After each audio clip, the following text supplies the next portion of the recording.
Door should be opening. Pickup doesn't move either.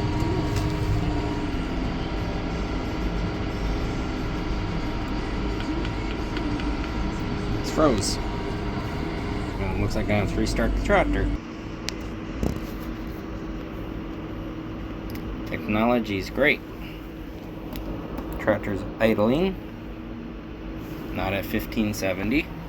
It's at 850. PTO 830. No, it's not running. Pickup does work though. Hydraulics work. I already shut it off once. Flipped the battery switch, did nothing. Gotta try it again, I guess.